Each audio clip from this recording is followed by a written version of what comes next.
sortit sur la terre. Il monta sur la montagne. Après avoir monté sur la montagne, Pierre, Jean et Jacques Batikali. La Bible dit que la musique, oh, mon apparition à Moïse, mon apparition à Élie, mon à Jésus dans 4-4. Pierre va s'approcher. Babi Bambaï va être la mission. Et on a coquité tout l'année. Pas comme appelle Moïse na Élie. Oh, batala Moïse na bango elongezo ngenga. Elongezo ngenga. Qu'est-ce qui avait fait que l'ongezo ngenga? C'est le Saint-Esprit. Elongezo ngenga. Yoka Pierre et Sikaza. Yesu saka senga elokwa. Pierre yemoka bandi. O Yesu na limito tonga banda misatu. Moko ya yo, moko ya Élie, moko ya Moïse. Esa Yesu asengyonda. Asengyonda kute. Mais le rôle a su kaka apparence ya bonzambe. Ale Pierre abandi luka kabele nda kusaka senga. Na sakoni likola mutu moko. Toi qui es désigné par l'onction. Maman na bino kabarate o sutuka kabeli yo. Parce que Pierre abanda na Yesu kabela Yesu nda kute. Mais mukolelo nga Yesu ngenga aluka kabela Yesu nda ku. Na zo ebisa ndeko moko azorandanga. Bako kabelo téléphone, bako kabelo mutuka, bako kabelo lopango, bako kabelo billet, bako kabelo avion, bako kabelo biloko wana moposa. Parce que tu as l'onction, mais tu n'as pas demandé. Lorsque tu as l'onction, même si tu sombela na bijou sombela. Lorsque tu as l'onction, même si tu sombela na lamba sombela. Même si lorsque tu es désigné par l'homme, bien aimé, lorsque tu es attaché de Dieu, c'est Dieu-là va te donner la beauté. C'est pourquoi dans ce levé la maman moko, ouais, sur la nama siko, tika beauté à bonzambe. O molimo santo a produisa. Et quand on a katina yo, on a accompli une mission précise. Na katia libala na yo, mission précise. Na bala na yo, mission précise. Na bandeko na yo, mission précise. Na famille na yo, mission précise. Na katia mboka Congo, même président de la République a koutani na manifestation moro. Alobité beauté oyo, bobenga enan. À ça les faveurs, na lobe ko kutana ba faveur wana. Au croiser na gouverneur quelque part. Au moins na gouverneur a fait ça na limina c'est le bola muboye. Na limina mbosho na musala boye. Sans que c'est na poste à proposer poste à cause de ta beauté. Papa, bois ka fétiche. Maman, bois ka sorcellerie, bois ka kodia, bois ka pouvoir wana famille. Nzungu batikela au bois ka accepte Jésus. Na zo bisa domination sur les pas Jésus. Autorité sur les pas Jésus. Bible dit c'était un petit garçon. C'était un garçon. Lorsqu'il est né, Bible va maman koka ko bomaeti. Frère, nazoe bisayo. Lorsque tu as l'onction, lorsque tu as la beauté, mon temps koko bomaoti. Même si elle a la possibilité de se empoisonner, à koko peso bili empoisonné, à koko peso masanga empoisonné. Yemo pas ko signe de quoi il n'a se panzani. Yemo ko lunga pesa wa surtout kapia mutu mususu. Pourquoi? Parce qu'il y a l'onction, il y a l'onction et encore il y a l'onction. Lorsque tu as l'onction dans ta vie, nous avons domination. Nous avons autorité. Nous avons comme respecter. Même si vous avez un bosso, na katia famille va respecter à côté. Vous avez moins na mukolo ya famille, mais bato sa kaote parce que maloba nous a pouvoir té en pouvoir à maloba et où na molimo mo santu. Est-ce que ça n'a pas de zone lima? Nous avons la pouvoir à domination, même dans la compagnie, même dans la société, même dans l'école, même dans la classe. Et dans la profession, dans la classe, va finir sur le silence, on dirait ici, on va déranger. Vous comprenez? Malobano, c'est si la valeur. Quand ici, mon bal n'est pas bonjour, mon bal a fait des tués. Le finir tout fait maman, excusez-moi les termes. Et justement, Malobano, ça veut dire Malobano, et comme il a sans effet. Libosa mobali so ko tse papa eloko tele ko kite maxambo ya yo ndio fiye kufa na libera. Donc justement maloba na yo eza juste na pouvoir te oloba makamba kitoko opia ba conseil à kitoko mais ba to sa ote ba sa la ote donc maloba na eza autorité te même muta pia autorité maloba eza molimo mosantu era mutu mswaza wazoba na patron na mutambo ngande mobali na ndako mais lorsque ba to sa ote cherche Jésus. Lorsque tu es devenu un petit homme dans la maison, cherche Jésus, celui qui a la domination. Est-ce que tu penses que c'est le féticheur n'est justement à cause de la domination? Je ne pense pas. Et alors, papa m'a dit dans l'émission. Papa n'a pas dit dans l'émission, azaki justement na patron nae oyo asimbela patron kisi d'aba kunda lettre na kata cercle ya muke na komba patron na komba patron na uto gérer problème wana justement bien aimé dans le Seigneur akunda na kata nini oh bien aimé dans le Seigneur patron ana pendant que bavanda na patron c'est la gueule bolamba voyage partout donc justement mon abou na mikolo akomi na mbargo ya dégâts ye mo soit béni na téléphone oh prophète patron na tindela zaboe aliga balongo nga déjà musala na père de musala mutu so esias de poste nanga je lui ai dit dans la vie à Jésus autant simba qui sotia patron na kis mais qui s'année poli pour patron na comme ensemble à l'église mo kalaté quelque part oh il y a papa pas ici makambozo le baiser solo tout à kata téléphone tanga yo kutana le papa na kata téléphone pour na mona ki ozo tanda vie na ngaka boina TV vraiment na yeba ni moi mingi na kata ville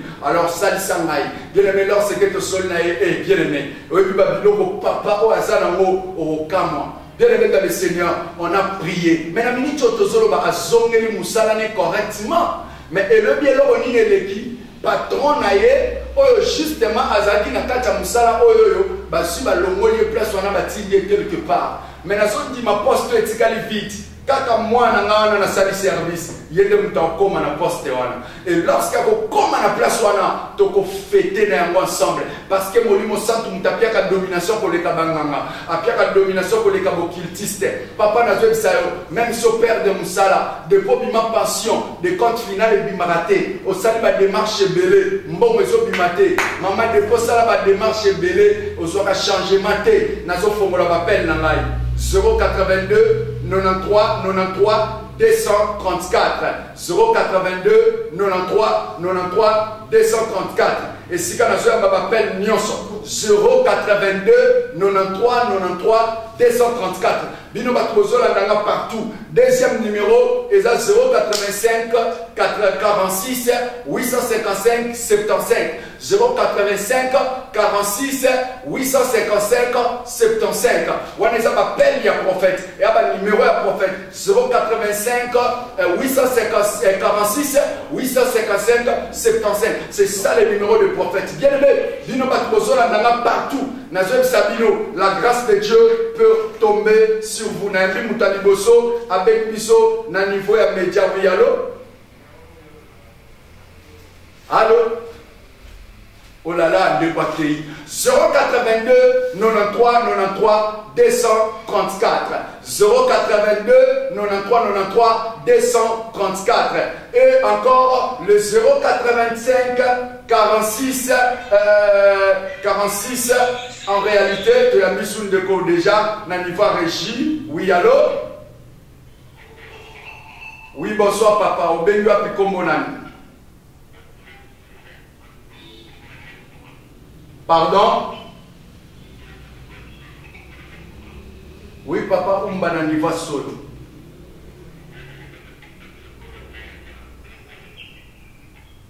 Papa, umbana niva solo, va faire bekende liboso. Nzamba solo banangana ebisayo. Ozo atteint au bon de la pendant 2 jours, il y a prière pour réclamer richesse nayo. Yozaki na ma chance, opportunité à mbongo liboso nayo. Mais Nzamba solo banangai justement la minute force moko ya régression et kozoyo brusquement. Mais Nzamba lobi nangai azo songisela yo fina yo o perdaki au nom de Jésus de Nazareth. Et Nzamba solo bananga encore deuxième des choses. Et ça na force moko balinga ba beta o précisément maladie makolo sous forme mbasu. Mais Nzamba lobi nangai alingi a épargné dans ces dangers au nom de Jésus. Et troisième des choses, c'est que le Seigneur est en train de me dire, Ozo qui mamoussa nanzambe tandis que nous sommes serviteurs de Dieu. C'est pourquoi Ozo mon blocage peut être liboso dans tout ce que tu es en train de faire. Mais Nzamba solo banangai azana posa ya attachement na yo na ye, c'est alors que Nzamba zo peut sa victoire.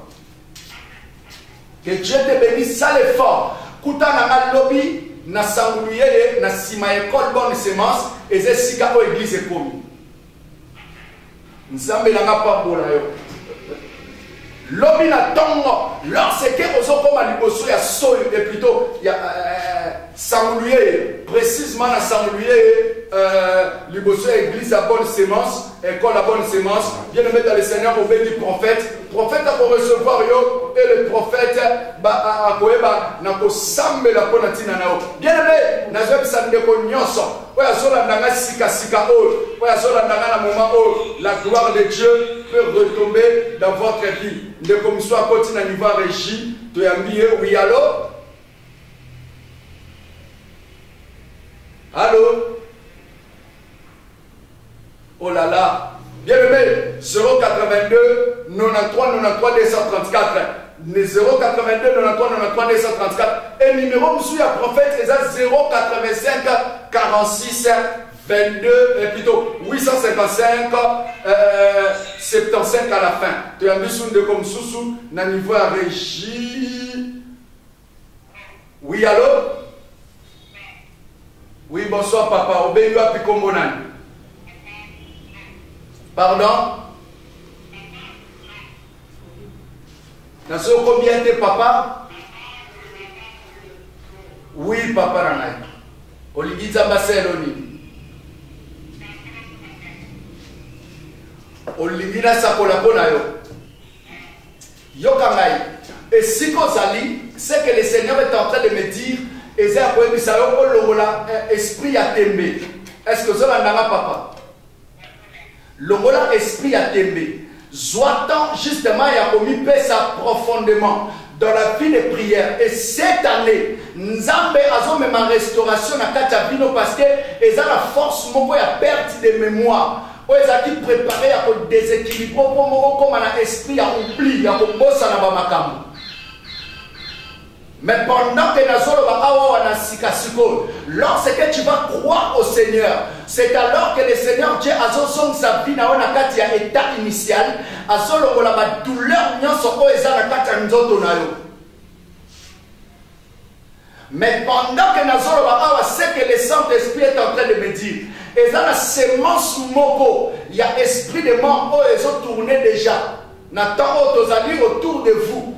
Pour que vous se croisez, n'a un problème. Mais le problème, ils vont croiser dans un accident. Et ça il y a de cela 2 ans passés. Maintenant, la victoire de Dieu peut entrer dans votre maison au nom de Jésus. Ça a tout, papa. Oui, on a une journée à lobby, précisément dans Saint-Louis, dans la école à bonne sémence, à partir de 10 h.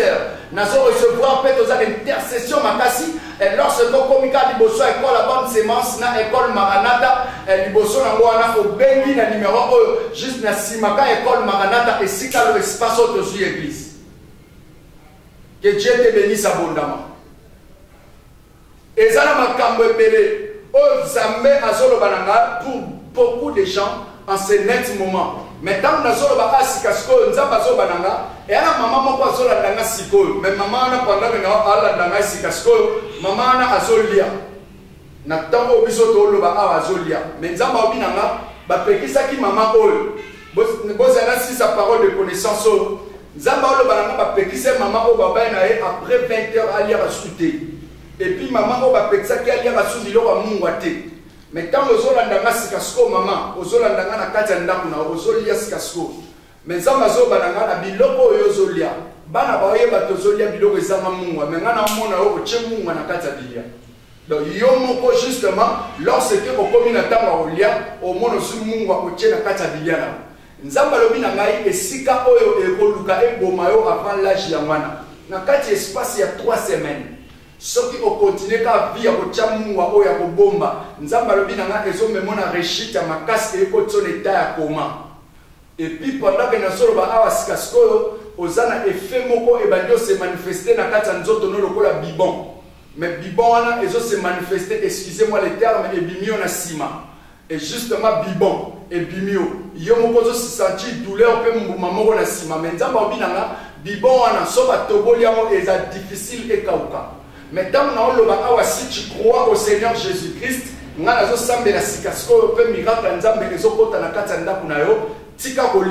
et puis respecter l'heure au médecin à l'obina au maman. respecter parce que mon bali na yo pendant que na yo ba nzamba zo bananga mon bali na ucho kufa liwa moko brisque à cause aussi à négligence.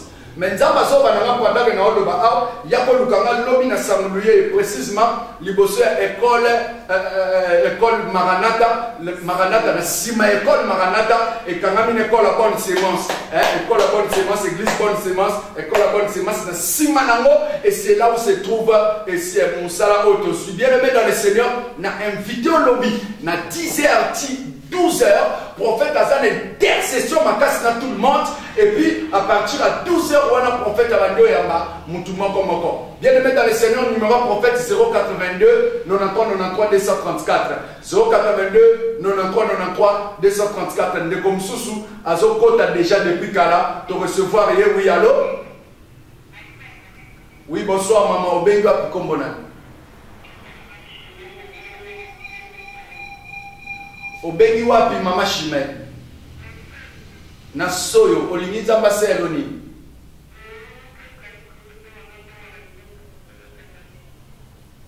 bandoto mabeko etelemi liboso afi na yo eza préparé à retroubler l'état de conscience na yo pour justement chercher à menacer ta vie sur le plan mariage échec moko etelemi déjà tapis na porte na yo ezobotolo semba libala. Mais Nzambe alobi na ngai azofongola vie na yo pe azozongisa esengo na kombo ya Yesu. Victoire ya Nzambe ezokota na kati ya banzela na yo. Et puis deuxième des choses na niveau ya libumu na yo nazomona force moko ya menace etelemi mpona obloke mabota na yo. Mais Nzambe alobi na nga olobi nini mama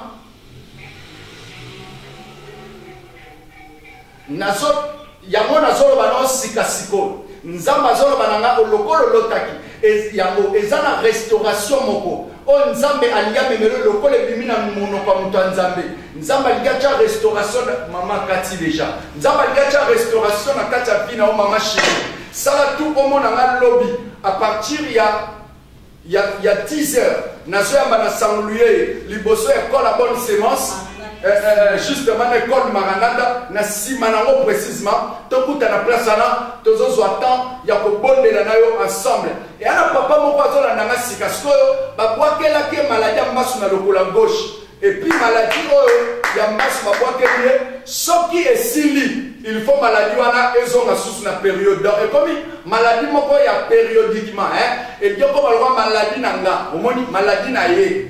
Donc justement, nous avons déjà troisième fois pendant que nous avons maladie se manifester au troisième fois. Sauf que ça les mais nous avons maladie parce qu'il y a des bosso, mutu oyo abute ko boakelo maladie wana nzamba zolo benangai ezali ndeko moko plus proche na yo. Mais lorsque ozokoma précisément nazo préciser mais keba na makasi parce que azwa skindoki déjà depuis 16 ans ndeko no wana o pendant que na omona epene na azwa déjà ndoki depuis 16 ans. Na opwata ate parce que nazolanda nzamba lobi nanga bango pe bazolanda awa et ya koma procès milai na la police balianga mbongo mais tant oya na oyebiso sagement au comprendre un peu au éviter mais keba kolia na n'importe qui parce que pendant que nazolo ba mutali boso kwa kila comme maladie ezai mais tant pe au soit complication yende pe mutalaxa comme muto fala ça et ce soit disant mais nous c'est un collègue précisément mais pendant que nazolo ba awa yende mutu abalio chapa silikolo nao basalo baché pour te bouffer de l'argent et depuis au sala makambo nzamba zo banana ozo teka biloko et puis musala na ozo bouger te ozo marcher et puis pendant que na oloba awa yona mwasi no bokoti na ba trouble makasi et moi ça comme na batam suso mona ke pa na bango après 3 jours aye osonga ake congé pa na bango après osonga ba matanga nyonso azo kende et comme déjà force moko linge kabola bino parce que na moni force moko yé déjà na kati division mais eza pendant que na zoloba alléluia na sima ya papa oyo na somona jeune sœur moko azolanda ngai mais az étudiante et nzamba azotalisa nga voyage moko ya poto eza liboso na ye mais pendant que nazoloba awa asali ba démarche à 4 reprises ezosimba te bazo escroquer bambongo bazo escroquer bambongo mais nzambe alinga visiter na kombo na Yesu et voir même pendant que le obstacle il y a deuxième où les gens qui se manifester les gens qui fiancé aux qui ne escroquent bon akini akini na e ate aux moins sous et pendant que tout le bazana mwanda mais nzamba lobi na pas soko obenge ajem sao ke nazana kisasa mazana mwanda mais tant on a solo awawa soko lukinga lobi na sanglier na soko expliquer au place à Vandaka et précisément aucun dokuta nae mais bien sûr que aux ambon wana nyosote mais na so mona asombi ba moto asombi les autres travailler za ba moto misato les autres travaillent, mais pendant que nous avons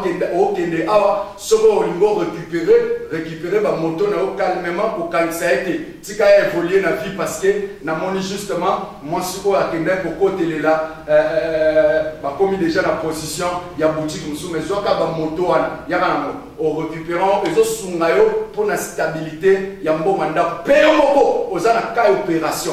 Il faut opérer au kyste na mion. Mais pendant que nous avons le awawa, mbongo, na maboko na o ezate. Mais nous avons le binangai, alingi a visité au na kombo na Yesu Masia. Bien aimé dans le Seigneur, na lobi 082 93 93 234. 082 93 93 234, c'est ça le numéro de prophète héros Joël Mbwanga. Même si pendant que tu as le awa, beaucoup de tinda SMS na o, message na yo, même par WhatsApp, numéro 082 93 93 234, les gens na WhatsApp. Et à WhatsApp, justement, et pendant que nous sommes là, on a un prophète na WhatsApp, et pendant qu'on a un message pour recevoir un prophète, même après l'émission, le prophète est en train de recevoir, et le miracle de Dieu va t'appartenir. Et alors, maman, mon cousin, on a déjà 3 fois dans césarienne. Maintenant, je vais la 4e fois au lieu de faire la césarienne parce que vous avez la grossesse à 4 mois. Nzamba lobi na ngai eza na grossesse à 4 mois, mais justement force à césarienne cette fois-ci elle est bomayo. Mais mutania sacrifié na yebisai. Na yebiswa ngoya kuta na lobi na samuluye mutania sacrifié, je veux te dire. Na yebisao pour okeba na ye parce que bolia ane ensemble. Faites attention. Et là c'est que pendant que na solo ba na yebisa ndeko moko azola ndanga 082 93 93 234 et le numéro est orange et ça dit 085 46 855 75 085 46 855 75 numéro prophète héros Joël Mbwanga Yangwana. Bien aimé lobby na samuluye ezo yinda na service prophétique, na service prophétique, na service ya prière, na service ya délivrance ensemble par rapport à na prophète yemoko na solo bana mutu nyonso o azana problème na ndaku ne mama memela na bana nyonso ozomona botutu ekoti na kati ya ndaku papa e na solo bana o tango moni moto ezopela na mariage na yo na foyer na yo yo moko za maladie ya sucre moi si sous maladie ya sucre yo moko justement wana maladie na makolo moi si na maladie makolo yo moko pendant que na oloba oza de hémorroïdes moi si no pe de hémorroïdes tant na peso ba détail o ya makamna ya vie et entre autres ba ucho iba bino mbongo moko ebele na maboko mais nzamba lobi na nga alia songi sa vie na bino au nom puissant de Jésus et ça la famille moko ba la ndaka siko bazo teka mapango mibale mezo simbate baluki ça fait déjà tant na oloba 8 mois ba oteka ba biloko ba oteka ezo marché. Les hommes marchaient, maintenant on a bien battu les babes na kata babiloko nyonso. Et puis nazomona trouble mususu quelque part. Mais trouble nga nazomona eza ko welela héritage moko. Obozo welela ba parents batika. Et pendant que nazoloba toute la famille procès on a déjà si eza na niveau ya parquet. Bozo wela héritage. Maintenant balobi na ngai batu bakiba banda déjà ko kufa na kata d'ailleurs eza déjà na 2 oba uta kufa pona ngo. Mais pendant que nous sommes ils ont la victoire en Zambé, où ils sont dans tous les domaines, dans votre vie, au nom de Jésus. Et ça, sous la jeune maman moko, à son endroit, siko, nzamba lobinanga, soka suisse il faut se moine leka, à suisse il faut se moine lomwa, à suisse il faut se moine lomwa. Nakata libala wa senti kimia, liki mobile ne mobile pas lingé, mais force moko etelemi, ils ont préparé le cabolé na